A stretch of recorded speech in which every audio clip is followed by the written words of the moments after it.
Hello and welcome to today's debate on member communications. My name's Helen Morrissey, I'm Deputy Editor of Professional Pensions and I'm going to be chairing today's debate. Joining me in the studio today, we have Barry Morse, Trustee, Babcock International Group Pension Scheme, Matt Gore, Chief Administration Officer at Pensions Corporation, and Nigel Ferrier, Executive Chairman of Ferrier Pearce. Welcome to you all.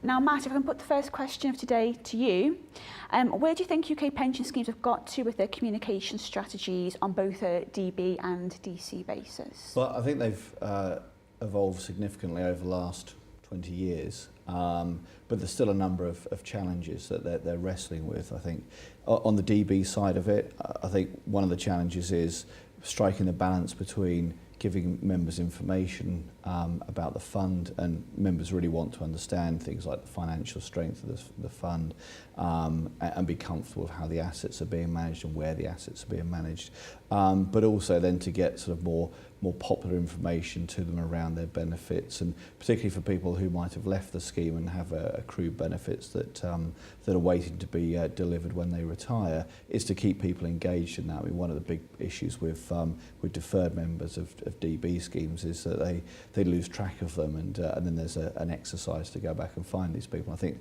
a lot of that's because people mentally switch off to the benefits they've accrued as they leave jobs, and then to keep them engaged, I think, is a big challenge for DB schemes.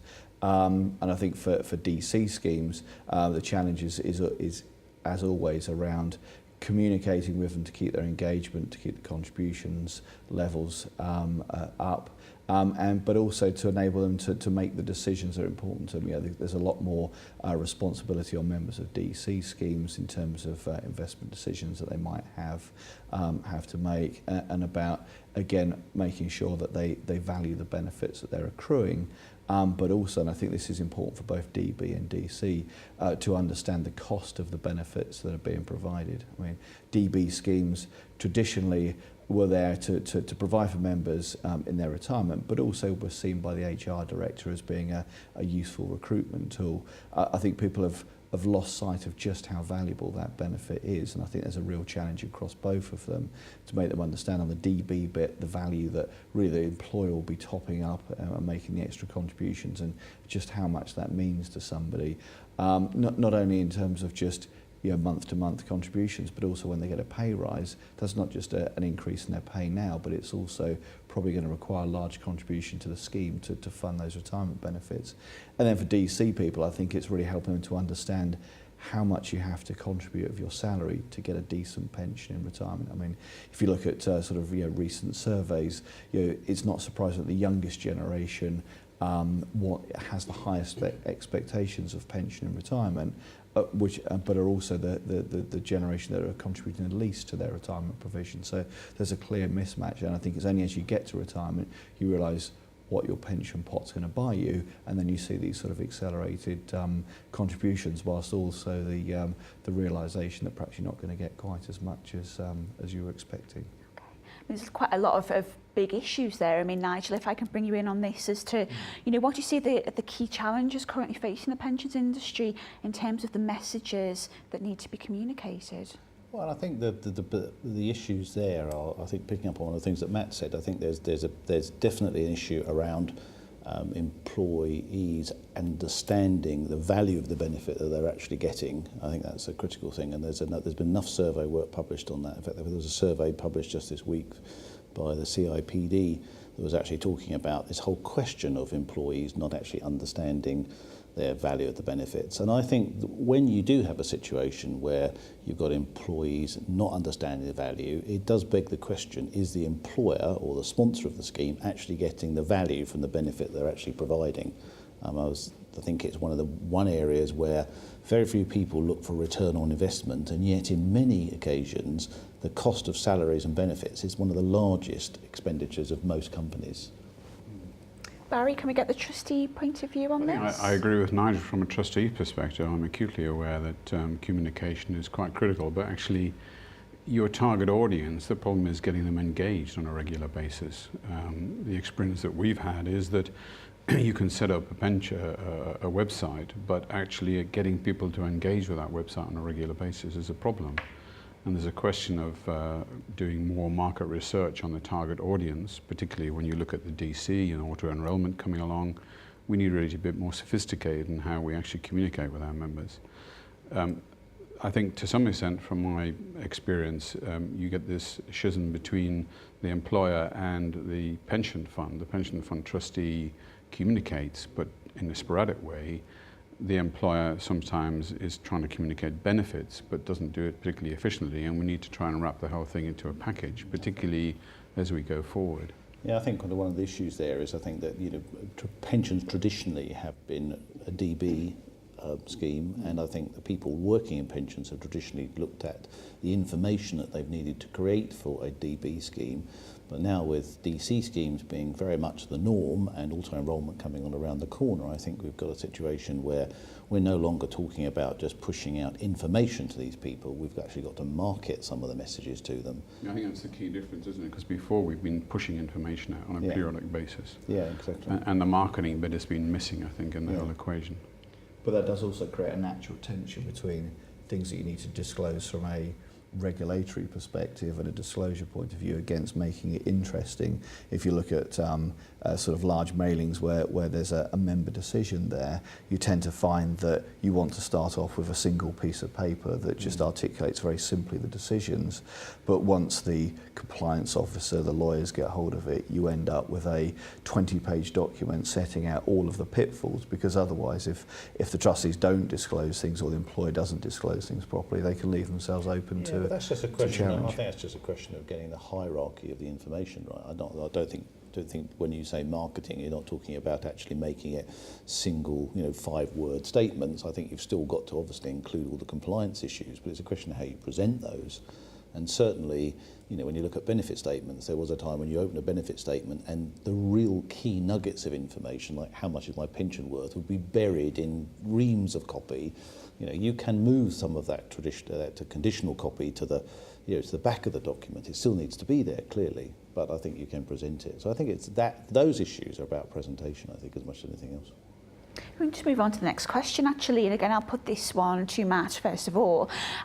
How are we seeing communication methods evolve in both the DB and DC world? I think Nigel touched on it earlier on when he talked about what happened, the presentation of information, but how else are you seeing communication methods evolve? Well, I think it's through the medium of communication as well. From our experience, our policyholders want to be communicated with in a variety of different means. There's the traditional sort of consumers of information that want things written down, and to do their transactions perhaps over the telephone, whereas you've got sort of people who are very much a sort of adopters of technology and want things to be done online, be able to model and play about with information, so don't just want facts to be presented with them, but be able to sort of, particularly around retirement benefits, to be able to see what the what if looks like if I retire early, if I retire late.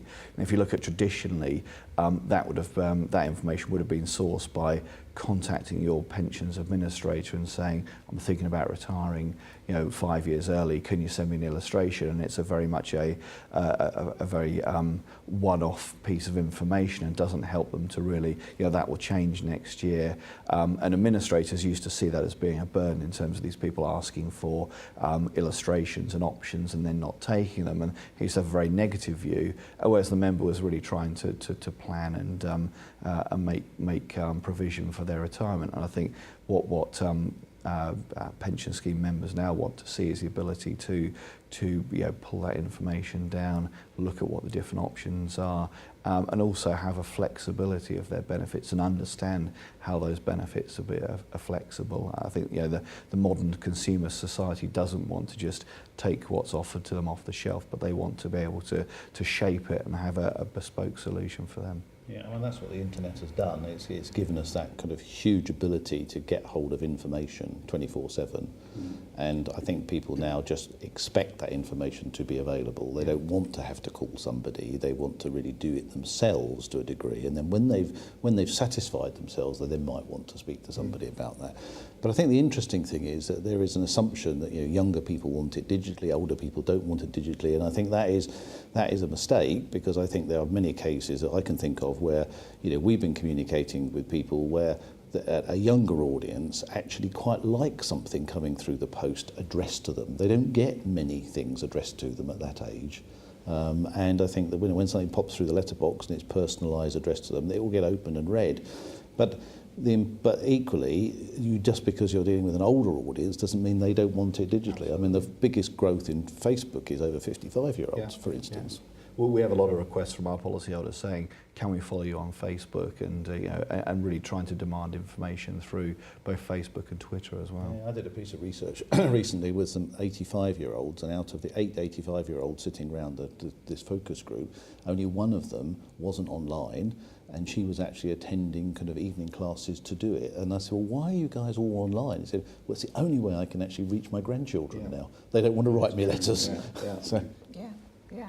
Well, the internet usage is about 85% in the UK, isn't it? Yeah, it is. Yeah. Yeah, it's quite phenomenal. There's about a 90-something+% coverage now of broadband with 85% take-up. And from mostly, half of them from mobile devices, is what I understand, Yeah. which must be, I suppose, that's a value assumption. I assume it's the younger people, but that's not necessarily true. No, it's not at all. I mean, the interesting thing is that I was seeing a piece of research the other day that was saying that now 75% of mobile internet connectivity is done on an Apple product.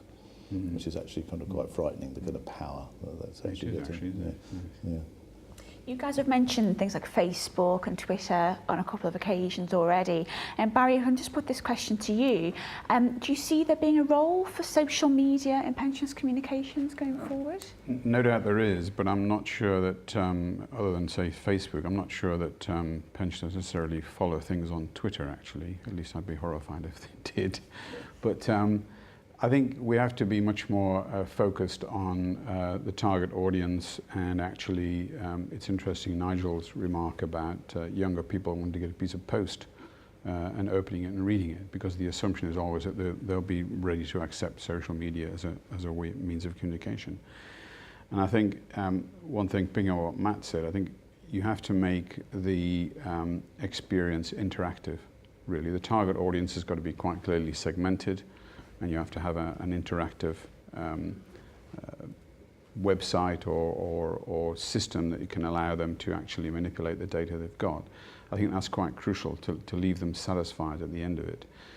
As Matt said, traditionally people would ring up the help desk actually and leave a query. That isn't very satisfactory. It leaves them with more questions than answers. So I think there's actually a role for Twitter? I can't see that, frankly. Facebook, yes, I could see that as a means of information distribution. I see much more in terms of internet usage, your website with interactive add-ons on it, which allows the person to manipulate their own personal data and determine the sort of things Matt was talking about, which is retirement age and so on. But I think there's a lot more social media going on than you actually think. I mean, LinkedIn, and then if you're in the pensions industry, there's umpteen, social media forums like Mallow Street and Pensions Insight, and then there's kind of pensions, Pensions Playpen. There's a number of those, and they're all social, forums. But do people actually use them to convey? Does a company and trustees actually use those methods to There's a lot of pass discussion goes on information? them, and I think forum discussions are actually quite a good way of actually gaining information. I know if I'm ever struggling with something that's actually going wrong, I'll pose that question in Google and then track some of the forum discussions to find out what was actually happening. And I think there's a lot more social media going on than we imagine. And certainly if you project the kind of the retirement age forward another 5 years, the people that are retiring at that point, it will be very much their kind of their norm to be able to communicate like that. So in answer to your question, I think you can see very quickly that the social media will play a part in that. It's interesting that you're being asked with your pensions members, can I join you on Facebook? There's and again, this is some of the very, very much older pensioners that I had a conversation with one of them. We'd held a policyholder event and said, well, if you enjoyed it, go and tell your friends. And the comment back was, I won't tell my friends, I'll put it on Facebook and they can follow me there. Yeah. And that's a real sort of telling step change. But doesn't that give you, I mean, one of the things that's good about having your own website and therefore then the secure site where a person can go in, you don't get that with social media, so you can't pass secure data around. No. I think it's purely information. It's information, and I just think it's that ability to connect with people and keep that conversation going. I think a lot of marketing nowadays is about maintaining conversations, maintaining engagement with people, not about actually reaching out to them in the first place, but actually maintain the engagement once they've connected with you. And I think that's what certainly Facebook and these type of tools are allowing people to do. Great. And Barry, if I can put the next question to you. I mean, obviously, over the last 10 years, I think in particular, we've seen an explosion in the use of online and internet as a means of communicating with pension scheme members. And obviously, it's a very interactive way of dealing with members. What are the key lessons that you, from the pension scheme perspective, have learned from the use of that online? I think from our own personal experience, it is that it's just not enough to set up a website, and that tends to be the way people think about it. I think you have to put a lot of effort into making it interactive. You have to target your audience. And I think that to get the usage up is quite crucial. As Matt said, people tend to look when they're sort of in their 40s or start looking at their pension details. And we have to engage people from the very outset. And the problem we've got is that although we've got very high internet usage, we've got mobile devices, and it may well change as we go forward. At the moment, we're struggling to get enough people to actually use the internet to actually look at their benefits. That may change as we go forward with auto-enrollment, having a wider audience, but the difficulty is typically, you're in the low teens quite often in terms of usage of websites, which is appalling when you think about it. Now, it depends upon the structure of your pension fund, the membership data, but I think that's something which we need to look at to try and get the access to, not the access, but to get the usage of the site up as a first step, because we would quite merely post information on there, and it may be we have to do other things like Facebook to try and actually encourage people to do that. But at the moment, I think we spend a lot of time putting the architecture together and actually don't worry too much or don't think too much about the fact that people don't necessarily use it as we want. So, for example, if you have a newsletter, we post it on the internet, on the website, and merely take the option to then stop sending the printed letter out. But actually, the printed letter might be more use, and we need to put a bit more sophisticated than that. There's a definite balance, I think, between the medium that you would actually use. I think I agree with you. There's no point in actually creating a website and then not telling anybody about it. It doesn't happen by magic, unfortunately.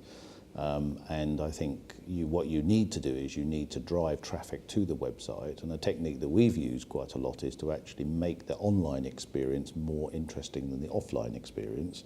So you might, for instance, create a video, post the video on the website, and then do a direct mail piece out to people saying, here's a great video about preparing for retirement, but this is where you see it. And you drive the traffic, to the website so that people then get more used to actually using it. You've got to be quite sophisticated in targeting that audience, haven't you? Because at the end of the day, just sending a letter out doesn't really work very well. No, I agree.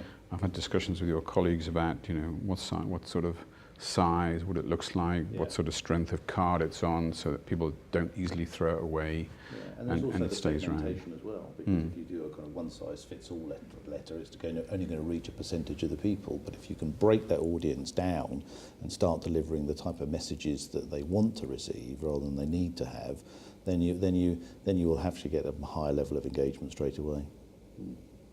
So Matt, would you agree that we need to be taking a more kind of joined up approach to communications? As you say, rather than just setting up a website and leaving it, we need to be utilising a greater range of materials to get the message across. I think there's a huge cultural change for people running pension schemes, because I think in the past everything would have been done as a sort of a discrete exercise. So a newsletter, there'll be a piece of work that runs up, a newsletter would be delivered, there'll be an annual benefit statement, whatever it might be.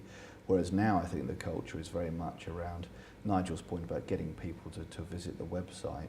They'll only visit the website if there's something interesting there. So if you put something interesting on there, they go and look at it, and that's a good experience for them. But if they come back the next time and it's still the same, you lose the chance of them coming back again.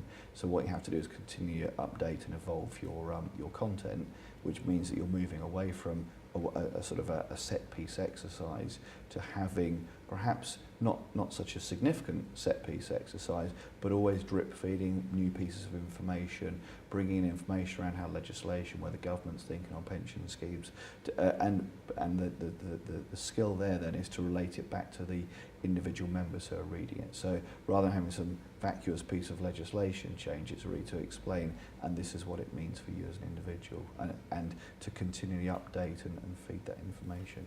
Do you find much in your experience that many companies have got actually a joined up communication strategy? I mean, in terms of the company, we've talked about the HR, the benefit of having a pension scheme for employees and recruiting, and you've got the pension trustees wanting to give information. Really what you need is a joined up communication strategy. Do many companies actually do that? From our experience, and really we get involved with those sort of communications through an insurance transaction, you'll find that they are in most cases well joined up at the stage where there's something happening, because they all come together and say, we're doing this piece of work, this event, and let's join up and make sure that we communicate in a cohesive way to probably employees and ex-employees and pensioners. I think from our experience, when you look back of what's happened previously and after the event, again, the joined up communication tends to fall away, and you have each party then communicating back to the way they were before, really communicating about things in a not joined up way. Yeah, I think I think auto enrolment will change that, because I think auto enrolment is going to will bring pensions definitely more into the corporate marketplace, because it's going to be the HR directors, it's going to be the finance directors that are going to have a much more bigger say in what's actually going on in terms of the kind of pension provision. When previously what's happened is, from our experience, is that you had the HR director did one thing, the pensions manager did the other thing. It was almost like the HR director said, "Oh, I don't want to worry about pensions. I don't want to have to understand that, so I'm not going to be, not going to get involved in that." But now that's changing now, and I think it is starting to become a bit more joined up. Whether that's for the good or bad, we'll see going forward. Just a final question on segmentation. We've talked a lot about targeting the right methods at the right people. Nigel, if I bring you in on this, how best can a pension scheme go about doing that? I think they have to understand their market. I think what's happened traditionally in the past is they have tended to think of every member being the same person. So they've tended to use what I would call sheep dipping communication techniques. It's the same message delivered to everybody regardless of where they are. And I think you have to understand that you've got, in simple terms, you could have two extremes. You could have somebody that's just joined the scheme and somebody who's about to retire, and then there's a whole multitude of people that fit in between there. And we've had a lot of success recently by actually personalising newsletters in simple terms, and delivering different case studies to the different readers. So as somebody maybe they've joined the scheme but they're not saving enough, then you do a case study around that, or if they're leaving the scheme, you do a case study around that particular thing.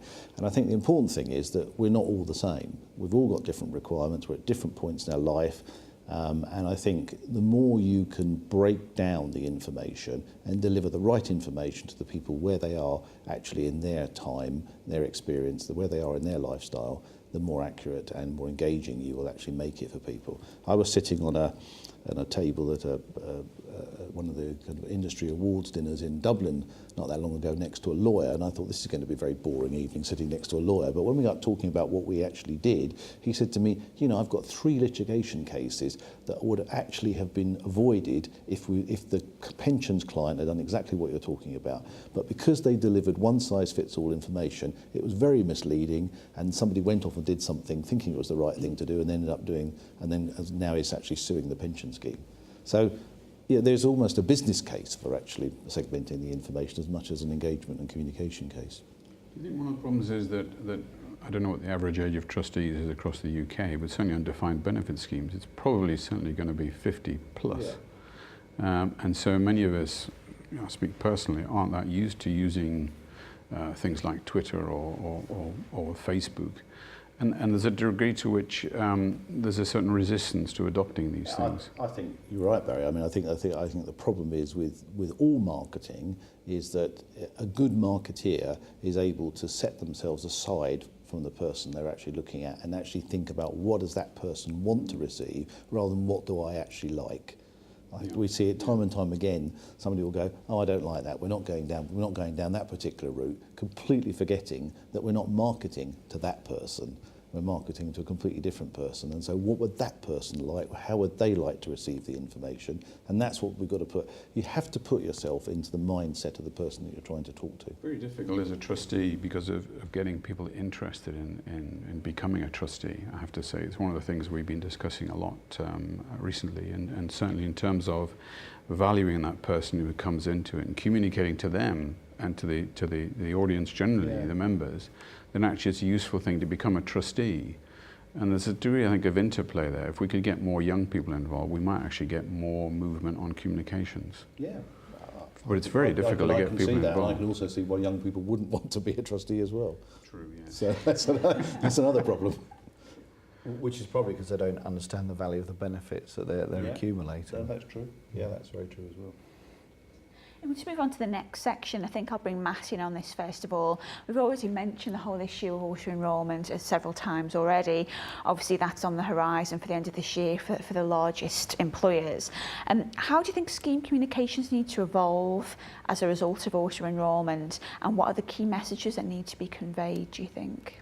I think that part of it is looking back to what we've just talked about in terms of that we should actually treat members not as members of pension scheme first and foremost, but that you're really trying to market a product to them, and then to think about how you would market to somebody who is buying a product that they pay into for 20 or 30 years to then consume the benefits of it at the end of that.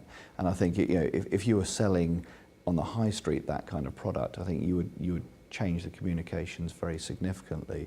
I mean, we know from marketing research that when somebody buys a product, the first thing they want to see is positive messages reinforcing and reaffirming that good decision.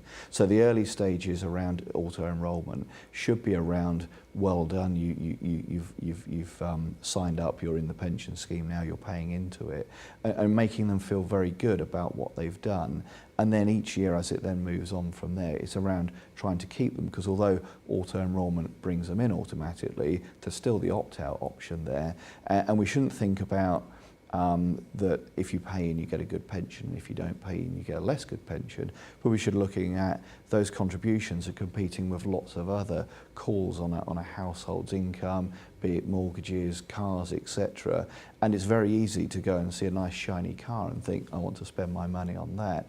It's much more difficult, and this is where the communication should be pitched at, is helping people to understand that if they pay in now, instead of having a nice shiny car, they'll have a nice shiny retirement. And that's, I think, the real challenge for communications around the following auto-enrolment. Yeah, I think the other issue there, Matt, is that the message is quite a simple message to me. It's about free money. Because at the end of the day, anybody who actually goes into a DT scheme who has got an employer who's got a generous matching contributions is actually missing out on what is money that the employer is prepared to give to them. And I think from going back to a piece of work that we did with a high street retailer with a kind of very young audience, there were two messages which actually unlocked the people joining the pension scheme. One was the fact it was free money.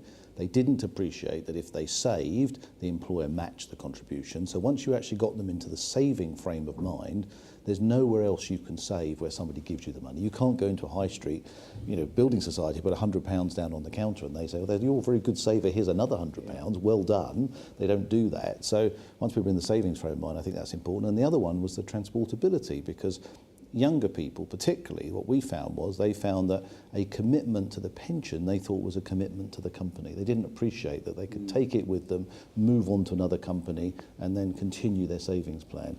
And once we'd unlocked those two issues, then it was a question of actually how much am I going to have to save? And then it was a question of saying, well, don't buy that Starbucks, don't have that extra pint, don't do that takeaway. What would that equate to in 40 years' time? And then you're talking about not a shiny car now, but maybe a shiny car going forward, when you retire. Do you think that one of the challenges around the free money point is that it's actually just too easy to access, in that if you pay in, the contributions are matched? I mean, there's very much a sort of a belief that people value things that they feel they've had to work to get, and having the free money perhaps might be too easy. If you talk to some of those younger people, I'm sure they'd spend a good afternoon shopping on various sort of internet sites for the cheapest discount, and when they've got their very small discount, they feel that they've really earned it and done a good job. That's interesting. Whereas paying into a pension scheme and getting free contributions, which are there as almost as a right. But they're not going to get them unless they make the contribution themselves, and it's sitting there, and it's money that they could have that the employer is willing to actually give to them. So I think I think that's a very strong message. There seems to be two important measures. The transportability one's very, very good one, isn't it? In terms of encouraging people because they can take it with them. They're not leaving it behind. Yeah, and that was a big light bulb went on in Steve Webb's head when that kind of question came up when he was talking at a conference, because I believe its nest doesn't allow transportability. It's separate. Correct me if I'm wrong, but I believe it's separate pots. And one of the experiences they've got in Australia is that they've got lots of pots of savings, millions of Australian dollars have been saved, and they cannot now find the people, which I think is criminal. That's gone the other way. Yes. Yeah, so I think that's something they're actually looking at now. This idea that once you start the savings plan, you can continually carry on rather than having separate pots. Most people change jobs 20 times, 10, 15 times in their life now. We're not in it for life now. We're not lifers now in jobs. Other people think it's actually quite normal to change job every couple of years. So imagine in their working period, they could be 10 different jobs very easily. Yeah, easily, yes. Yeah. Barry, if I can just get the trustee point of view as to what you see are the main challenges and messages that need to be conveyed in the run-up to auto-enrolment. I think we've covered most of the points. I think the key thing is getting this message across and actually not locking people in, but actually encouraging people to join into it because it is actually a benefit to them, which otherwise they don't have. Now, I think it depends which industry you're in. Low-paid workers may see it as an irritant in that sense. So I think you've got to get these clear messages across, like it's free money to you to that extent. You can take it with you.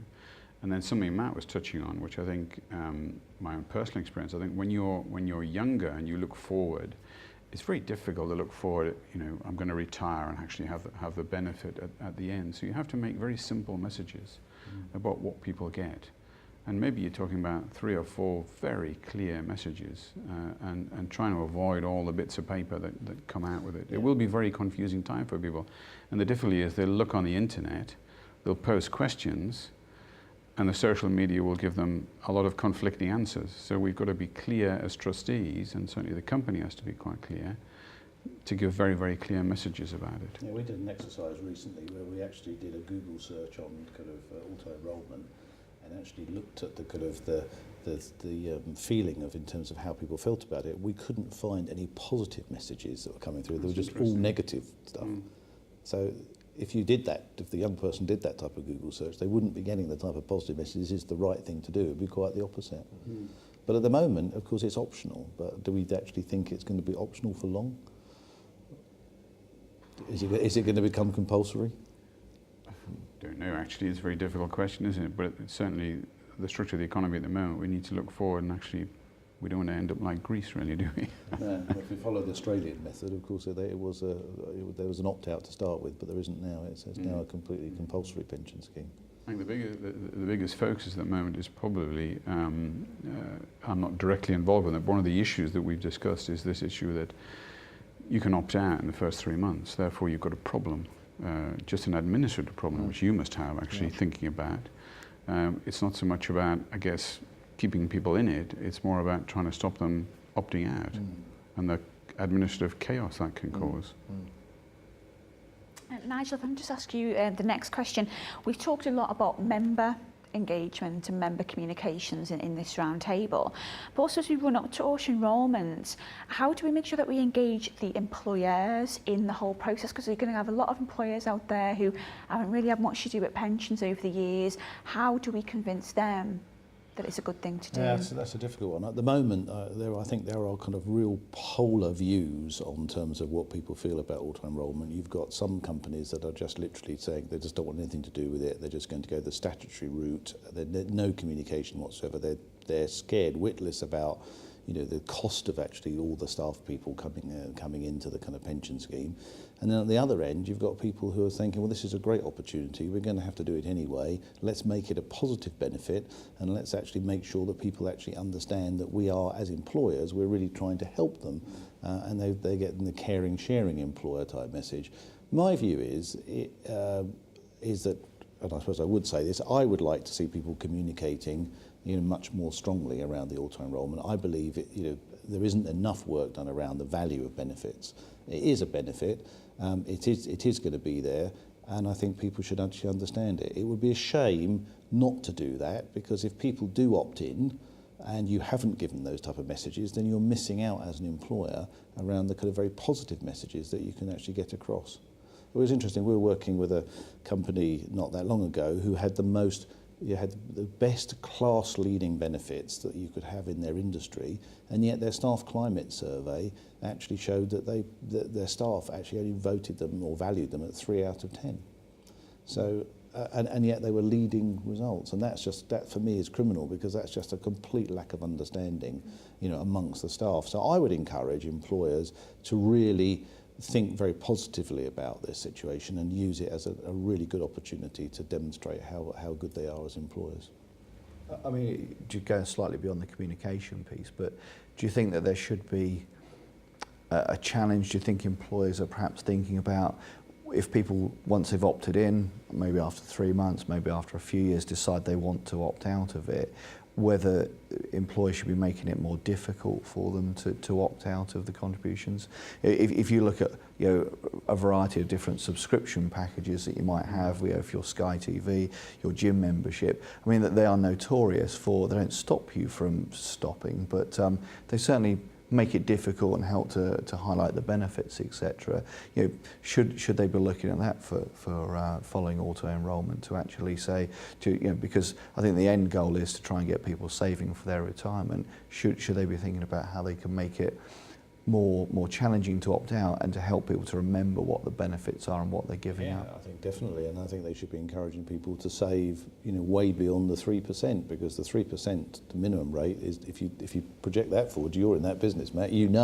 That's not going to deliver anything that you could live on as a proper pension. So it comes back to getting the message across, doesn't it? At the very outset, what you were talking about, showing people what they get at the end of it and how much they've got to put in to encourage them. It may also put a lot of people off, of course, thinking, well, I haven't got that 10, 15% or whatever it is. I mean, that is the big, and I think you touched on that issue, Matt. The big issue, I think, with DC and auto-enrolment is that very few people have 10% of their salary sitting round in the bank at the end of the month thinking, well, what do I do with this now? And so they're going to have to make a decision to not do something else, which is why it comes back to that whole marketing issue is the right thing, because we are now selling a consumer product. We are actually competing against the household budget for our share of it. And I think, and that's absolutely critical. So information is no longer enough. It's got to be actually much more sophisticated to get those messages across. Matt, do you think the communication strategies have almost been treated as a bit of an afterthought in the past? And I think Nigel's mentioned it on a couple of occasions. They'll put so much work into putting this great default investment strategy in place, for instance, or developing this great kind of portfolio of benefits, and then kind of how they communicate it gets left till the final 3 months or something, whereas maybe they should be spending a year developing communications. Okay. Absolutely, and I think that's probably even more the case with DB schemes and DC schemes, where to a certain extent the benefit was defined, so the trustees went away, set the investment strategy, the employer contributions came in, so we'll deal with all of the sort of the very technical bits. You'll get your final salary, so we don't really need to think too much about the communication piece. Then there's a bit of statute that came out that said you do need to sort of communicate with people, so they did, but it was really sort of meeting the sort of the compliance tick in the box, rather than trying to engage the members, and again trying to help them to understand. The absolute converse of DC is true of DB. It's a hugely valuable benefit that members by and large are not really paying for. Most of that cost burden is borne by the employer, and people in those schemes really just don't appreciate, if perhaps one of the pieces of communication is to help people out in DB schemes to understand that if you were paying for all of this yourself through a DC or even with sort of match contributions from the employer to achieve this same benefit of retirement, this is a sort of a percentages of salary, perhaps getting up to 50% of salary that people would need to be put in. And so I think it's a hugely missed opportunity there. Lots of hard work gets done. Trustees have lots of negotiations with sponsors around contributions, etc. And really, the only bit that the member sees is this very sort of bland communication saying the value of the fund is this, the deficit might be that, and look forward to your retirement. And I think it really just misses a huge opportunity and really doesn't give the trustees the credit for the work they will have done to have got the scheme in the condition it's in. I agree. I mean, I think it never ceased to amaze me the amount of time and effort that pension schemes will put on governance, administration, investment planning. They'll spend thousands of pounds, thousands of hours on all of that. But when it comes to communication side, that's almost a little bit swept under the carpet, last thing to think about. And at the end of the day, if the members don't understand it and don't appreciate it, to me it all appears as if the other lot is rather academic. Yeah. Mm-hmm. Well, I mean, if you're doing it on a sort of a commercial footing, the last thing you would do is spend all this time doing that and then not tell your customers what you were doing. It's incredibly product-driven industry. Great product, beautifully formed, honed to within an inch of its life, and then not communicated. It's a great shame. Barry, how can pension schemes best measure the success of their communication strategies? I think the problem at the moment is that we're left with metrics around help desk calls. We're on metrics on access to websites, what was used to access the website. We actually are quite unsophisticated in terms of, we collect all this data, and we're quite unsophisticated, I think, anyway, from my perspective, in terms of finding out what the bigger audience is doing. And by that, I mean that the people who are accessing the stats we're collecting tends to be a minority. There's a big majority out there who never access the web, the internet, the websites, who actually, we don't quite know why not. I mean, there's research gone on, but we have to, for me, the biggest challenge is to build up from the low teens to try and increase, and I've had suggested to me we do various things and we might get it up to 30%. Well, it's still not 100% or even the sort of 80% you would accept. So I see that as the biggest challenge for us, to actually get people to be engaged in the whole process. It comes back to the message, I think, the simple messages that Nigel was talking about earlier, about that you put across to people. But you do get tied up in A, jargon, and B, the complexities of, can we say that or can we not say that? And when you write a DC booklet or a DB booklet, it can get quite complicated to get quite sophisticated messages across. I mean, I think you hit the nail on the head when you said that pension schemes are not very sophisticated about research. And I think that if you look at the amount of money that's actually, flowing through a pension scheme, then you'd think there should be more research, because no commercial business would actually look to change the things, alter what they're doing without focus groups and really starting to understand their market. I mean, high street retailer can't afford to change the colour of the packaging on a shelf unless it knows that packaging is actually going to improve the sales. So I think you need a lot more research, and we would definitely counsel towards regular focus groups to understand what your market, your members are actually thinking. You can extend those focus groups into more quantitative research formats if you want to, but I think focus groups are actually critical, and it's amazing what you learn from a focus group. Do you think actually there's a self-inhibiting factor here, because the trustees tend to be, generalising, slightly older?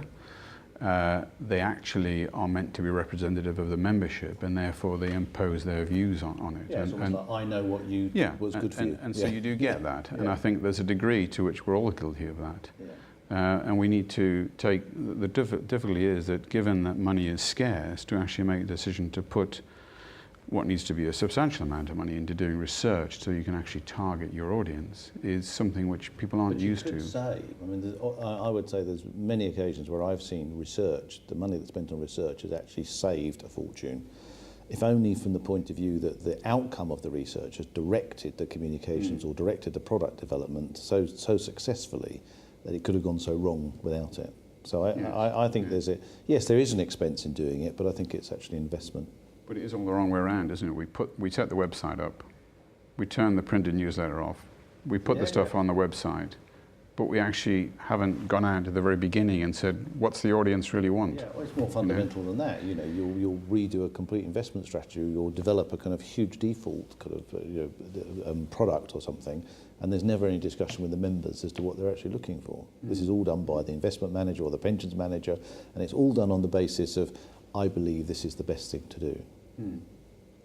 I mean, as a quick fix, it would be, very simple but very, very radical in feeling, would be, should actually for occupational pension schemes not talk about their members as members, but talk about them as customers. Exactly. And just change the mindset to say, these aren't my members, I'm acting in their interests, these are my customers, what is it I need to deliver to them? We talk about members and employees as internal customers, because I think once you start thinking about them as internal customers, then it changes the way you, as you said, it's a simple change of words, but it does actually alter how you feel about them and how you approach it. Collect a lot of metrics, doesn't it? We don't have that information at the moment at our fingertips. No, but I think, I think you need some of that information. I don't think it doesn't need to be incredibly complex, but I think if you understand your customers, then it allows you to produce a better product. There was a piece I was reading the other day, and it was by a lady from Deloitte who was saying that most pension schemes benefit people will actually spend 3/4 of their time actually developing the product and 1/4 of the time communicating it. And she was saying, reverse that round,